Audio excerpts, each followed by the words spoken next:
ఆంధ్రప్రదేశ్లో వైఎస్ జగన్మోహన్ రెడ్డి తీసుకొచ్చిన భూ సంస్కరణలకు దావోస్ వేదికగా వరల్డ్ ఎకనామిక్ ఫోరం సదస్సులో ప్రశంసలు అందాయి.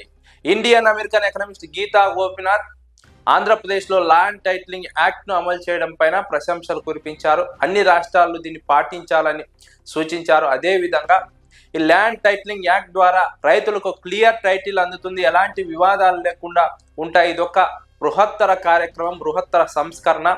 దీన్ని వైఎస్ జగన్మోహన్ రెడ్డి అమలు చేయడాన్ని దావోస్ వేదికగా వరల్డ్ ఎకనామిక్ ఫోరం సదస్సులో కేంద్ర మంత్రి అశ్విని వైష్ణవ్ సమక్షంలో గీతా గోపీనాథ్ ప్రశంసించడం రాజకీయంగా ఆసక్తికర పరిణామం. చంద్రబాబు నాయుడు దావోస్ లో ఉన్నారు, ఆయన కుమారుడు నారా లోకేష్ దావోస్ లో ఉన్నారు.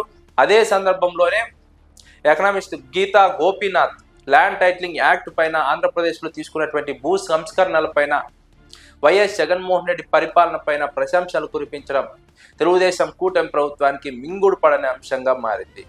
జగన్మోహన్ రెడ్డి ఆ రోజు కేంద్ర ప్రభుత్వ అనుమతితో ఆంధ్రప్రదేశ్ రాష్ట్రంలో దేశంలో ఎక్కడా లేని విధంగా భూ వివాదాలను పరిష్కరించే లక్ష్యంగా ల్యాండ్ టైటిలింగ్ యాక్ట్ను అమలు చేశారు, భూ రీసర్వే ప్రక్రియను అమలు చేశారు.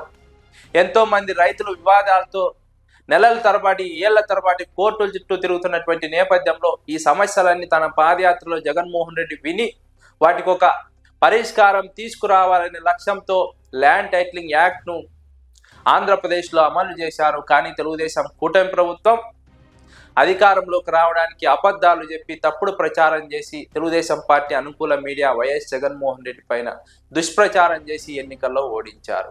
ఇప్పుడు అదే తెలుగుదేశం పార్టీ ఆ భూ రీసర్వే ప్రక్రియకు సంబంధించి క్రెడిట్ కొట్టేసే పని చేస్తోంది. అందుకు సంబంధించి అమలు చేసే ప్రయత్నం చేస్తోంది. జగన్మోహన్ రెడ్డి ఏ విధంగా అమలు చేశారో భూ రీసర్వే ప్రక్రియని ఇప్పుడు కూడా అదే విధంగా అమలు చేస్తూ ఉన్నారు. ఇందులో ఎలాంటి తేడా లేదు. కానీ ఆ రోజు మాత్రం జగన్మోహన్ రెడ్డి భూములను రీసర్వే చేసి ఆయన భూములు లాక్కుంటారంటూ తప్పుడు ప్రచారం చేశారు. కానీ ఈరోజు అదే తెలుగుదేశం పార్టీ ఈ ల్యాండ్ టైటిలింగ్ యాక్ట్ను రద్దు చేసినట్టు చేసి మళ్ళీ భూ రీసర్వే ప్రక్రియను కొనసాగిస్తూ ఉండడాన్ని రాజకీయ విశ్లేషకులు తప్పు పడుతున్నారు. ఆ రోజు మాత్రం జగన్మోహన్ రెడ్డిని తప్పు పట్టారు, నిందించారు. జగన్మోహన్ రెడ్డిపై అపోహలు సృష్టించారు, అభద్రతా భావాన్ని ప్రజల్లో సృష్టించారు, భూములు లాక్కుంటారన్నారు. కానీ ఈరోజు తెలుగుదేశం కూటమి ప్రభుత్వం అదే అధికారులతో అదే విధంగా రీసర్వే ప్రక్రియను కొనసాగిస్తోంది. అందులో కూడా క్రెడిట్ కొట్టేసే పని చేస్తోంది. అంతా తామే చేస్తున్నట్లు మాట్లాడుతోంది. ఇదంతా కూడా తెలుగుదేశం కూటమి ప్రభుత్వ కుట్రగా ఇప్పుడు ప్రజలు అర్థం చేసుకునే పరిస్థితి ఏర్పడింది. ఆ రోజు ఏం చెప్పారు, ఈ రోజు ఏం చేస్తున్నారని ప్రజలు తెలుగుదేశం కూటమి ప్రభుత్వాన్ని ప్రశ్నిస్తున్నారు.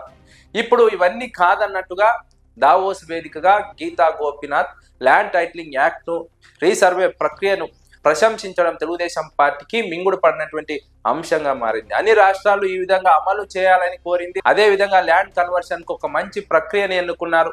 ఎలాంటి వివాదాలు లేకుండా, ప్రజలకు ఇబ్బంది కలగకుండా, టెక్నికల్గా మంచి అధునాతనమైన సాంకేతిక పరిజ్ఞానంతో క్రియేటివ్గా ఈ ల్యాండ్ టైటిలింగ్ యాక్ట్ను అమలు చేశారంటూ ఆమె దావోస్ వేదికగా కేంద్ర మంత్రి అశ్విని వైష్ణవ్ సమక్షంలో ప్రశంసించడం వైఎస్ఆర్సీపీ ఆధ్వర్యంలో జగన్మోహన్ రెడ్డి పాలనకు మచ్చు తుణుకగా మారుతుంది. జగన్మోహన్ రెడ్డి పాలనా దక్షతకు ఉదాహరణగా నిలుస్తోంది.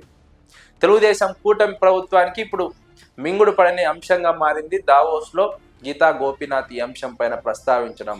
అదే సమయంలో చంద్రబాబు అక్కడే ఉన్నారు, నారా లోకేష్ అక్కడే ఉన్నారు. అక్కడే గీతా గోపీనాథ్ చంద్రబాబు ఏదైతే తప్పుడు ప్రచారం చేసి అధికారంలోకి వచ్చి ఇది తప్పని రద్దు చేశారు, అదే అంశం పైన ఎకనామిస్ట్ గీతా గోపీనాథ్ ప్రశంసించడం తెలుగుదేశం పార్టీకి నోట్లో పచ్చి విలక్కాయ పడ్డట్టు తయారైంది. ఏమి మాట్లాడలేకపోతుంది, కక్కలేక మింగలేక ఉండిపోయినటువంటి ఒక పరిస్థితి. అయితే రాను రాను ప్రజల్లో వాస్తవాలు అర్థమవుతున్నాయి, వాస్తవాలను తెలుసుకుంటున్నారు.